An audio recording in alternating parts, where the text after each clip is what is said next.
Hi everyone, my name is Jocelyn and we are going to be talking about using the large data set. So to begin with, a bit about me. I'm here today as your subject specialist with Pearson. I'm also a tutor for physics and maths tutor, running their courses, revision courses for their students. Previously, I was head of maths, and most recently, I did my MA in education with Goldsmiths University.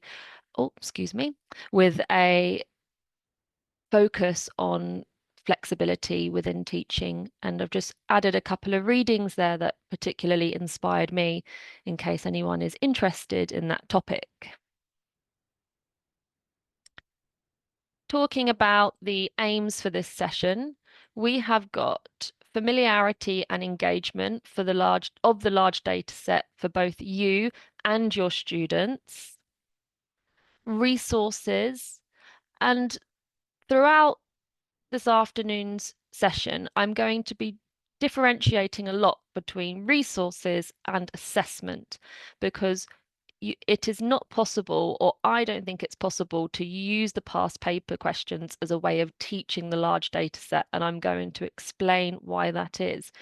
And the large data set is unique in that way.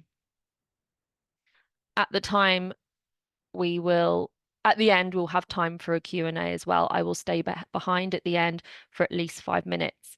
So if you have a question and you want to save it, that's fine. Or if you've got a question and you want it answered sooner, feel free to use the chat function and either myself or one of my colleagues will get back to you. Okie dokie.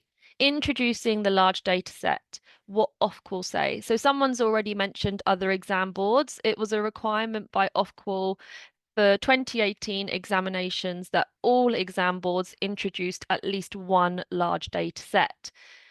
Pearson Edexcel have introduced one, and it is about the weather, which we will talk about more on the next slide. And the meaning behind the introduction of the large data set is a desire to change the way statistics is taught. So that's a really important thing to realize when you come to teaching it. The point of it is we're meant to be teaching differently, and I'll explain how as we go. However, they acknowledge that there is a problem, and that is how to assess it. Because as those of you that are familiar with it, or those of you that have clicked on it maybe for the first time today, you'll see that the large data set is an Excel document which students do not have access to in the exam. So how can we test or assess them on it? So the workaround or the solution that Ofqual have come up with is that we are going to assess familiarity with the large data set instead. So they want evidence that your student has been using it.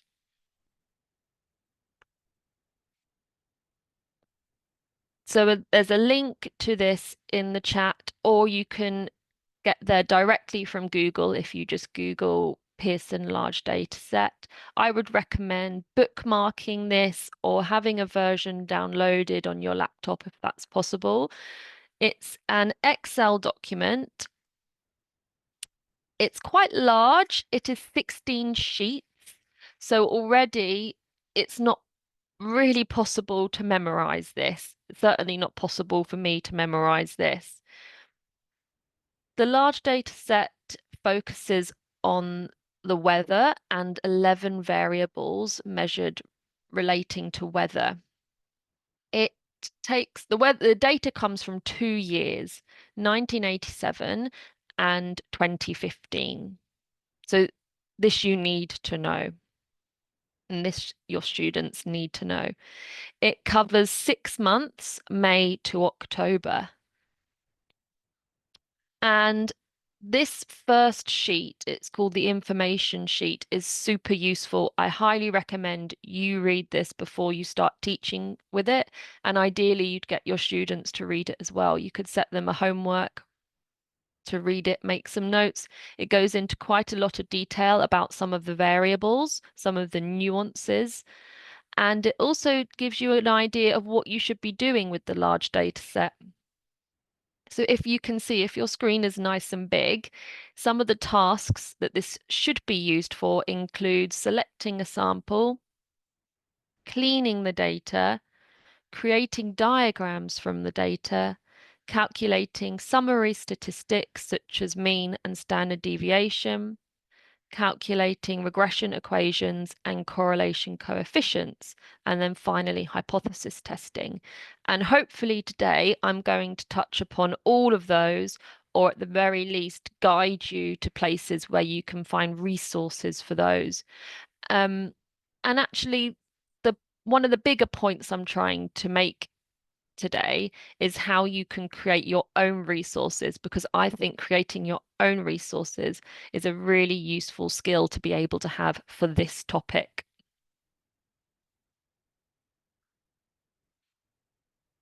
I would like to know if you wouldn't mind popping in the chat when, if you're teaching this already, when do you start using it with your students? So could we just hear from people if you pop in the chat, when do you start using this? End of first year. Oh, same, end of first year. Midway through year 12, December of year 12, start of first year. Lots of answers. Thank you for these. Straight away, normally an intro lesson with brief overview, but as soon as teaching the data chapters, end of first year, first stats topic. We go for the data at the start of year 12. Okay, so there's different answers here. I'm seeing some people at the start, some people in the middle, and some people at the end of year 12. Okay, thank you, everybody. As some of you may know, if you are using the textbooks at all, then it does get mentioned quite early on. On the left-hand side, we've got the contents page of the year one textbook. And if you look there in the first chapter, data collection, it mentions the large data set on page 11. And for me, previously, that's when I would introduce it. So I would generally teach in this order and I would introduce it then, so quite early on. And then it was highly likely I probably didn't mention it again with my students right up until near their year two exam. And initially, back in 2018, when this was new, 2019 as well, to be honest, I would say to my students, look at some past paper questions, study the spreadsheet the week of the exam, and try and remember as much as you can, which in hindsight wasn't really the best advice. And hopefully today I'm going to be able to show you some different ways of introducing the large data set and how we can get the students to be engaged and familiar with it, because just showing them past paper questions does not get them familiar with it. The past paper questions are designed to test their familiarity. They don't teach familiarity. Okay, so what we're going to do is look at a few tasks. Some of these I'm going to talk through, but some of them I'm going to ask you to get involved with just so you've got something to do, not listening to me talk the whole time, but that's only if you're up for it. Where you, for each of these, really, I've tried to say where I've got the task from or how I designed it. So this one is from the Maths Emporium. It's free to sign up to. There's a link for the Maths Emporium has been shared in the chat. And there's a box in there called the large data set. So quite a lot of this presentation comes from that box. And this includes a starter for 10. Just so you're aware, this isn't something I would give your students on day one. This would be something to give them once they are already a bit more familiar with the large data set. So for those of you that have been teaching with it, you could certainly have a think about how to answer some of these. And for those of you that are new to the large data set, please have a read, and perhaps you can kind of realize how alien and out there some of these questions are. Some of the answers really do come with familiarity versus just the front page, the information sheet. Okay, so I'm just going to pick out a few. I will put the answers up actually so that you can see them as I'm talking. Which is further north, Herne or Camborne? So you may have seen on the information sheet, you've got maps of the locations that the large data set covers. It covers some UK locations, 5 UK locations, and 3 overseas. You can see the UK ones are here. So 5 UK and 3 overseas. You need to know the names of all of those. And actually, you need to be able to place them roughly on a map. So which is further north, Herne or Camborne? You would need to know that going into using the large data set. Which scales are used for measuring wind speed? That's something that you or your students might get to know once you've become more familiar with it. How are snow or hail measured? So that's a bit of a strange one. That one comes from the information sheet of the large data set. And why can't we test the hypothesis it's sunnier in the UK than in Perth? So this raises an interesting point that would come with familiarity of the large data set. The overseas location don't have the same data as the UK ones. They are missing some of the data. So in particular, in this case, we've got no sunshine data for overseas stations. Couple more, your students will need to understand that there is some discrete data, some continuous data, some quantitative and some qualitative, and they'll be able to need to give examples of some of those. There are some kind of clues or suggestions for what you can do with TR. TR represents a trace of rain or an amount of rain between 0 and 0.05. So you and your students will need to come up with a sensible way of cleaning that data because it can't just say TR if we're going to find summary statistics for it. What is normal air pressure? That's a bit of a weird question. As we go through this, I'm hopefully going to make it obvious to you why we've put this in here, why that is even a question. What is normal air pressure? So yes, make a mental note of that one. And as we get to some past paper questions, you'll see why that one's put in here. And so what you can do is you can use this from the Maths Emporium, or you can write your own. It wouldn't take too long to write your own. And obviously, this was quite a lot of questions. You could break it down and just ask your students 3 of these every stats lesson you have with them once they are familiar with the large data set.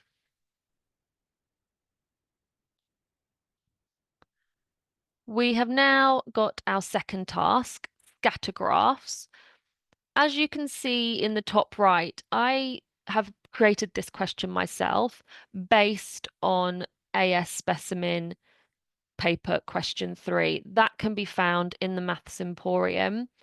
And as I read through this, please can you make a note to yourself of which chapters and topics we are touching upon here. So using that exam paper question, I have rewritten it and you will see what changes I've made because we're going to look at that past paper question or specimen paper question later on. Draw a scatter graph comparing daily rainfall and daily mean pressure for any location. And so that needs to be drawn for a sample size of 12. The students need to get and describe a sampling technique for their sample size of 12. draw the scatter graph, work out the quartiles, use your calculator to find the PMCC, describe the correlation, and then think about once they've got their scatter graph, do you think there are any outliers? And then there's an add-on here, swap with a classmate and guess which location they picked. So bear in mind, if you really gave them access to all 8 locations, then the students can be swapping as much as they want until they've kind of had a look at scatter graphs for all 8. I'm trying to make a note where you'll need access to a computer or a computer room. So here you don't need to have a computer. You could change this. So rather than saying for any location, you could be a bit more specific and you could print off the Excel documents for maybe just 2 locations or 3 and let the students choose one. So even though sometimes a computer would make things a little bit easier, you can do these in the classroom as well. Um, and we've touched upon quite a few topics from the specification there.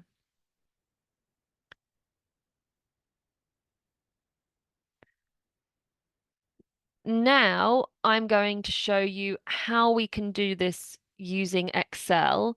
If you're super duper familiar with Excel, you can always minimize this screen, go over to your Excel and have a go yourself. Or you can just watch what I'm doing here. So this was for any location. So I've chosen a location. I've created a new tab and copied the data into it just so I've preserved the original in case anything goes wrong. And you could be doing this in front of your students, or even better, they could be doing it for themselves in the computer room. And I've isolated the 2 variables that we were talking about. And then at the bottom there, you can see there's those little tips I was telling you about, TR meaning trace, and there was also NA there, meaning not available. Cleaning the data, I've decided to replace all the TRs with a 0, but arguably you could also replace them with 0.025. And we wanted to generate a random sample. So for this question, I've created a new column and I'm using the random formula so that I've now assigned each row a random number, which I'm going to sort, and that will allow me to take the first 12. That will now be a random sample. So that's one way that you and your students can generate a random sample. There are other ways. I thought I would show you this one. And actually, it didn't say it had to be a simple random sample. That's just the one I've decided to show you. They could do an opportunity sample if they wanted to and just take the first 12. But hopefully you could get them to realize that there might be some problems with that. I've copied and pasted this over to GeoGebra. Some of you might be familiar with this. What's useful is time. Getting students to draw a scatter graph can take up quite a lot of time, and it might be valuable time that you don't have. So GeoGebra really speeds up that whole process. I've plotted my bivariate data. I've just done a quick axis switch so that we've got the pressure along the bottom. And you can see the very weak negative skew. And GeoGebra will also work out statistics for you.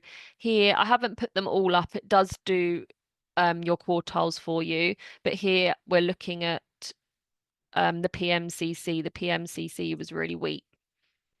And I would probably identify maybe 2 outliers there just by sight without performing any kind of check.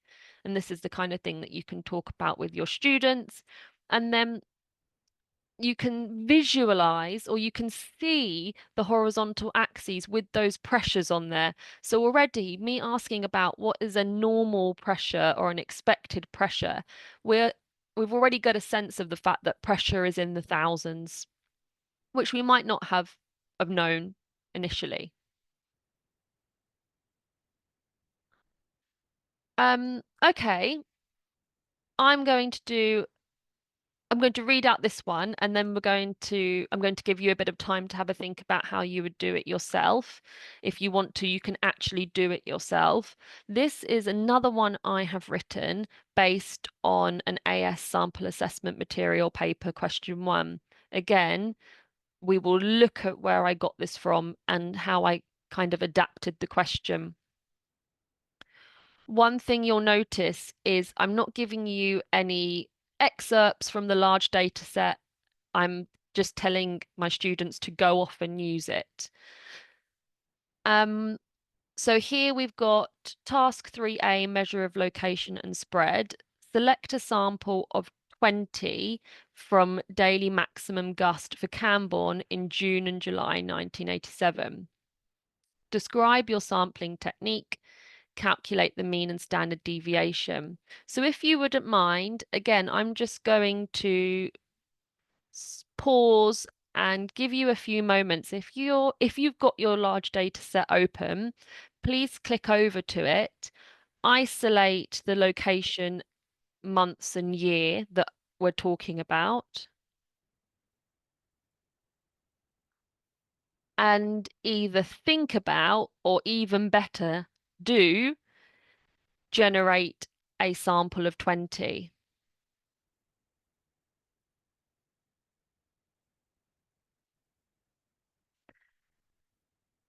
You can use any of the 5 sampling techniques. You've got your random ones and you've got your non-random ones.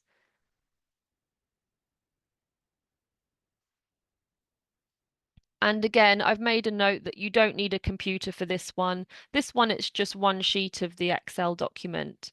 So you can print that one off. You could print it off large for your students on A3.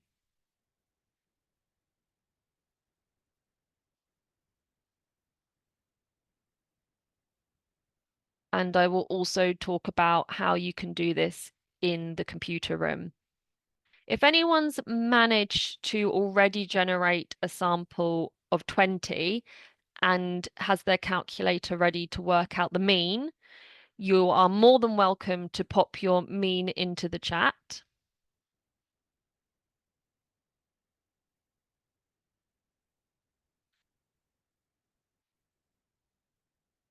Yes, I will. I mean, I'm not going to. Would you be able to show us how to introduce filters for columns on Excel? I'm I'll mention it briefly when I go through this task on Excel. There is a little button at the top which shows you how to do that. However, I agree that being familiar with Excel will really help you get familiar with this topic, just because it saves so much time. And it's what's intended by the introduction of the large data set. And also the recordings are embedded in this and the PowerPoint is available to you as a resource. So you'll be able to watch the recordings back. And if you hang around until the end, when I talk about resources, I'm going to show you somewhere else that's really good for videos on how to do this. Excellent question. What would you advise for students dealing with NA in the dataset? So that suggests to me that maybe you've come across some NAs for this particular question. So already getting more familiar with it if you weren't already. I'm going to be deleting those rows. I will be deleting those rows. Okay. I'm aware that I haven't given you much time. If anyone would like to mention what sampling technique they've used or what they would use for this, or if you get a mean whilst I'm talking, please feel free to share because I'm interested to see what you get compared to what I get because I'm going to be taking a different sample to you. We have got a mean of 20.35, used random sample on Excel. Nice. Another mean 18.95. Thank you so much for sharing. Let's have a look. So you're welcome to carry on. I'm going to be doing this myself on Excel. And again, I'll talk through it. Thank you for sharing. Please feel free to keep sharing as I'm trying this myself. Once again, I've duplicated the tab just so that I can work with it without fear of deleting anything I need. So just you can introduce good practices like that with your students. I've labeled it task 3, and what your students could do is you can kind of teach them how to present their work nicely in Excel as well. If they want to, they can take ownership of this work, save it, or even maybe build up um, their own document with lots of different tasks. So here I've called it task 3. What we need to do is select the data, top left button, click sort and filter, and then I've clicked filter. So that's how we get the filters on. And now if you use those little arrows, this is how I do this. You can do this also by find. I'm going to bring up all the NAs, get rid of those, and then bring everything back again. Lots of simple random samples. Nice. This is just one variable data. You can also use it. Very nice. Yes, any Excel tips, please feel free to share. I am by no means an expert with Excel.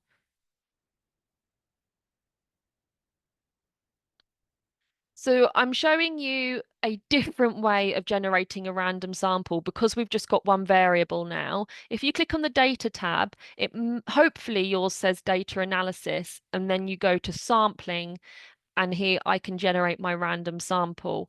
If you don't have the data analysis button, you might just need to download an add-on for that. Again, if this is going too fast, you can always watch it back later.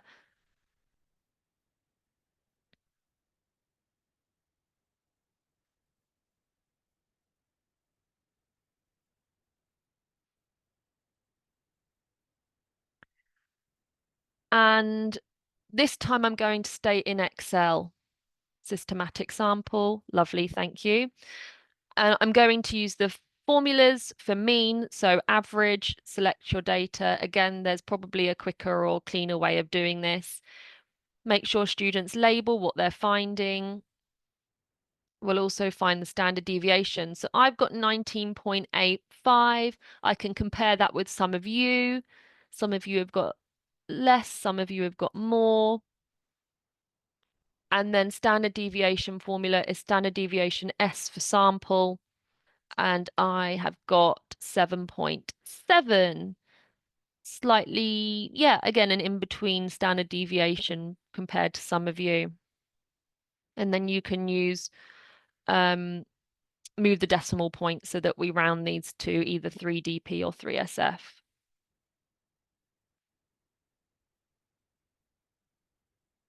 Wonderful. Okay.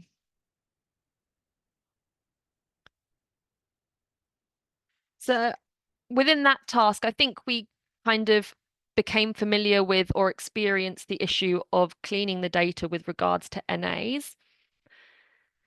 I'm going to talk through another task that I would say definitely does require a computer. This is from the Maths Emporium. There are 4 fabulous dataset activities there. This is one of them. This is the first one. And you can see it's a Word document, and this one is talking about histograms, outliers, and cleaning the data. All 4 of them investigate something else, and they're quite long form. Um, a lot of reading to do, but what I like about these is they give you a lot of context about the variables and the spreadsheet. They also get you to do diagrams and use GeoGebra. So if you look here, talking about context, this is talking about the wind, the crosswinds with regards to Heathrow Airport. And so it's talking about not only the direction of the airport, but how the crosswinds would affect that. So loads of detail that your students might come across in the exam, for example. And then later on, it goes through a step by step which buttons to press in loads of detail on Excel and on GeoGebra. This one, we get to draw a histogram on GeoGebra. So for those of you that are less familiar with Excel and GeoGebra, there are also teacher packs that complement each of these with all the answers for you. So take a look, even just if it's for inspiration, if you don't have enough time to do these, I would say these would roughly take about 2 hours. So perhaps more of an extension or ongoing homework piece. Task 5, again, this one's for you to have a go at. I'm going to give you 30 seconds. You've got 3 box plots, Beijing, Jacksonville, and Perth, 1987, daily mean temperature. These are our 3 overseas locations. And then you've got 3 histograms mixed up. So the orders do not correspond. So can you have a think about which histogram you'd pair Beijing with, which histogram you'd pair the Jacksonville box plot with, and which histogram you'd pair the Perth box plot with?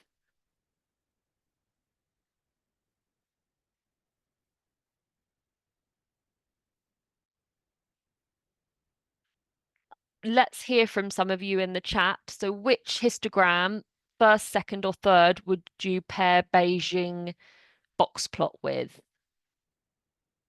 Those are the of you that are familiar with the large data set or unfamiliar, you can still have a go. It doesn't matter. Yeah, it is a nice starter.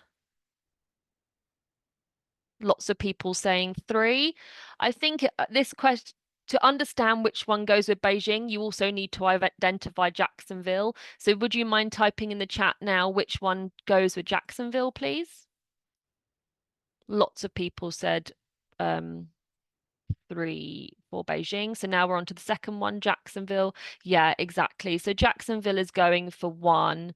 Um, it's less spread out, isn't it? And then finally, that leaves Perth. And so someone mentioned this would be a nice starter. I agree. And not only can you do what we've just done, you could also say, well, hang on, why is Perth sticking out like this? Why are the other 2 positively skewed, or why do the other 2 have high temperatures? And why has Perth got the low temperatures? Does anyone know why that is?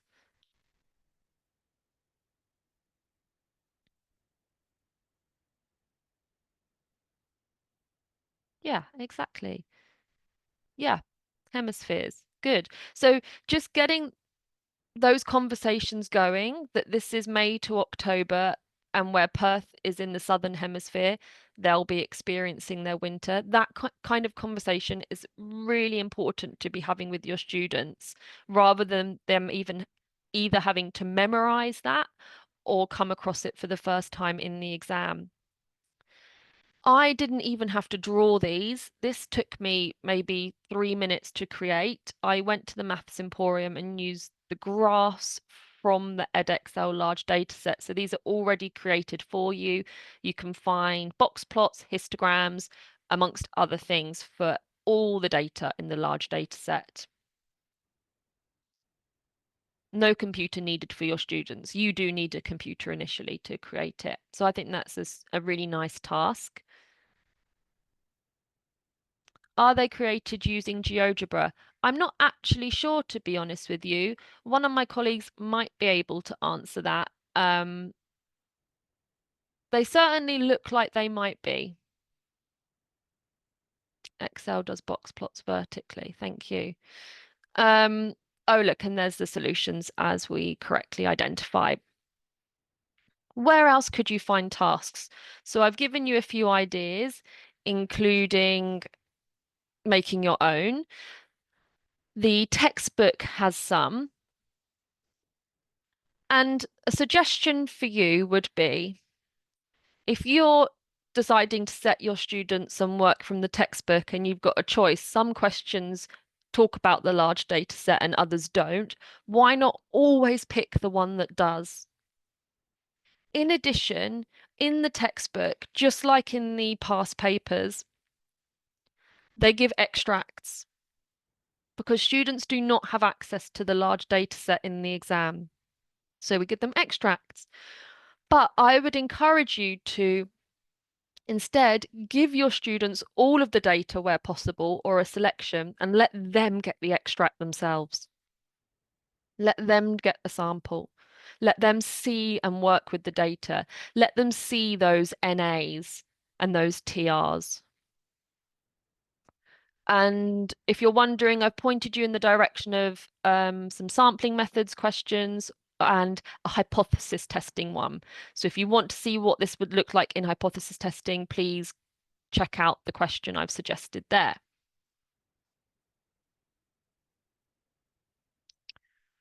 I'm not going to spend ages on this slide. This is some things that you should know. So you as the teacher and then eventually your students through familiarity. You're welcome to come back and read this slide another time. Just some obvious things from the front sheet about the locations, the types of variables.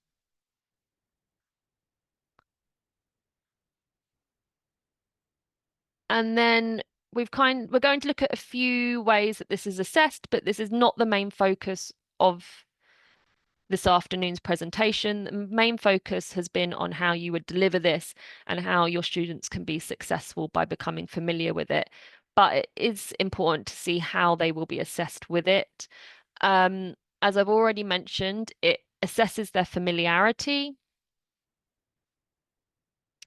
And the questions are intentionally too demanding for students that are unfamiliar with the large data set. That is on purpose.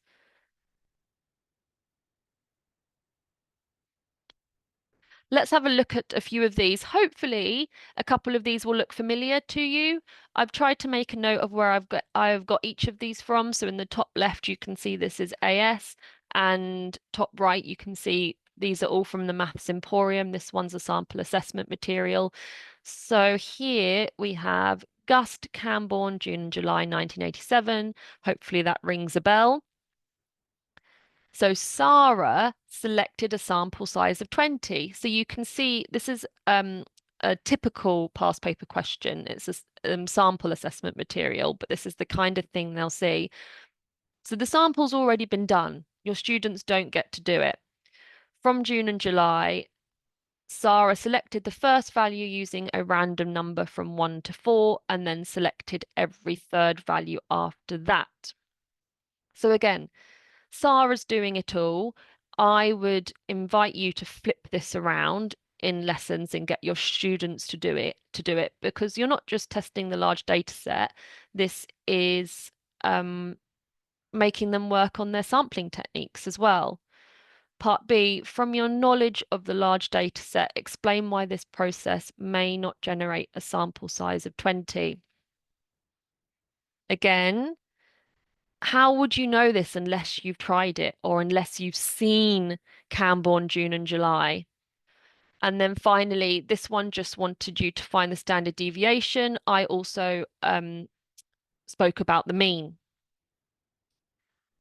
Each of these comes with the mark scheme. So this is all in the PowerPoint for you, which you can access. Systematic sampling, I think some of you tried that earlier. And then this is referring to the gaps or the NAs in part B. And then we've got a mean. The mean is there, 18.7, and standard deviation is 5.51. I think we were getting some similar numbers. I'm not going to go through all of these. There are an awful lot of assessment materials for you, but just pointing out again, this time it's an extract. 11 days, May 987 Lucas, talking about outliers. We've got a scatter graph here, interpret the correlation between rainfall and humidity. And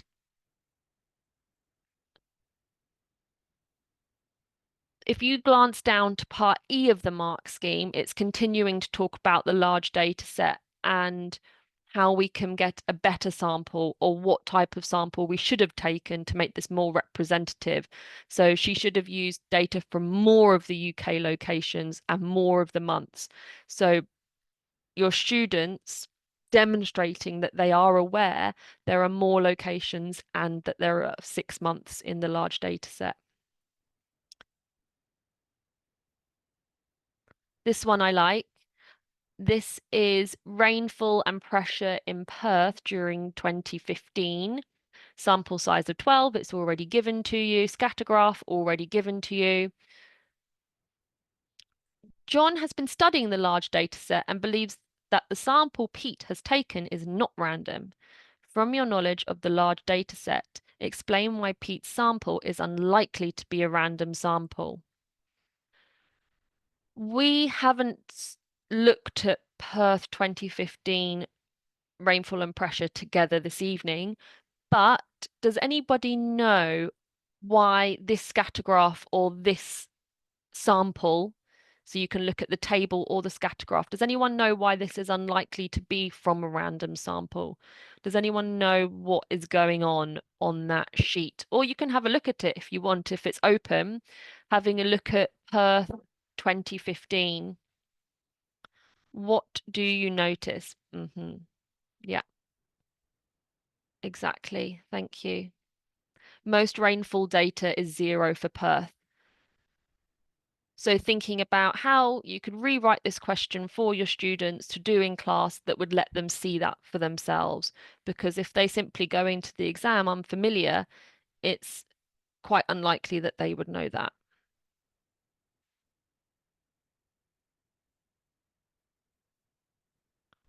Aha. John decided to use the regression line to estimate the daily rainfall for a day in December when the daily mean pressure is 1011. Well, we already know that something in the thousands is quite reasonable. But we need to use our knowledge of the large data set to comment on the reliability of John's estimate.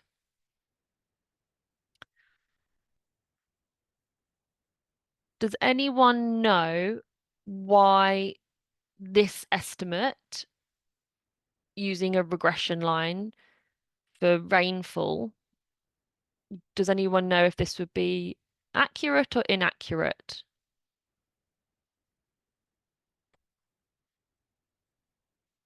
Yeah, exactly. This is December, and our large data set is from May to October. So December would be outside of the months that have been included for this.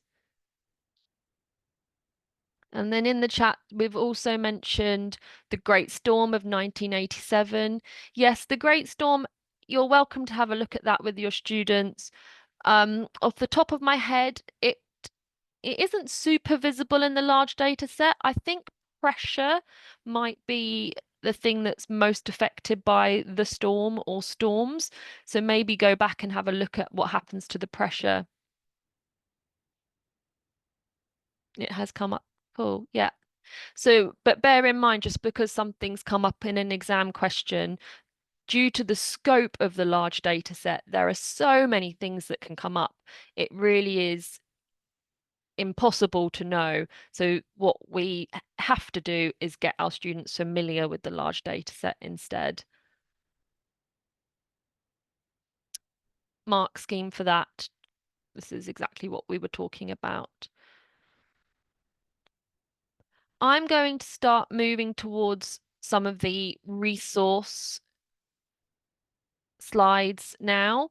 As I go, I might just pause on some of these. So we've got a scatter graph, the 7 places in the northern hemisphere, and this is temperature against rainfall. And so there's 2 super duper hot places there, G and H. We've already been told it's the northern hemisphere, so it's up to you to know that means it has to be Beijing and Jacksonville. And you know, at the very least, you'd want your students to be guessing locations that are actually on the large data set. I've seen students guess locations that aren't one of the 8. Um, there are some student answers here that you can have a look at and some examiner comments, including this one here, which talks about, if you go to the bottom paragraph, it was notable that many students are still unfamiliar with the large data set and the general standard in parts C and D was poor. This is from June 2023. Resources. So where can you go? I've already mentioned the Emporium quite a few times. This is what it looks like for those of you that are new to it. We've got our boxes with the assessment materials here, large data set box, which I have opened out on the left-hand side. Those are all the things in the large data set box, including the large data set itself,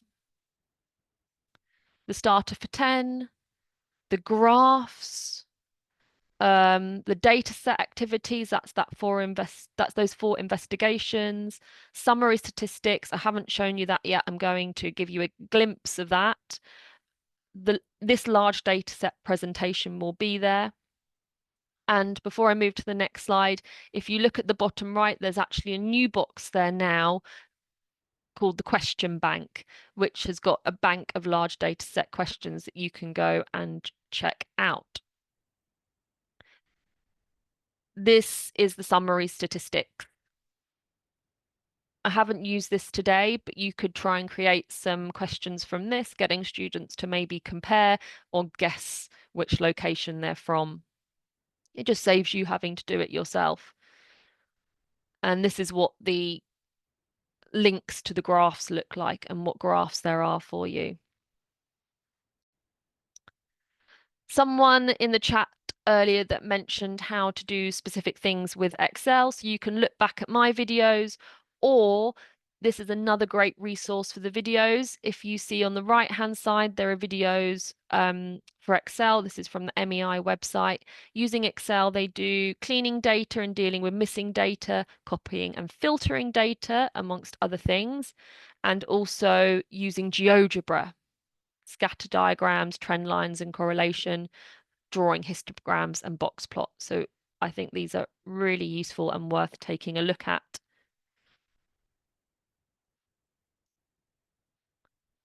If anyone has any questions, I will be staying behind at the end, as I said at the start.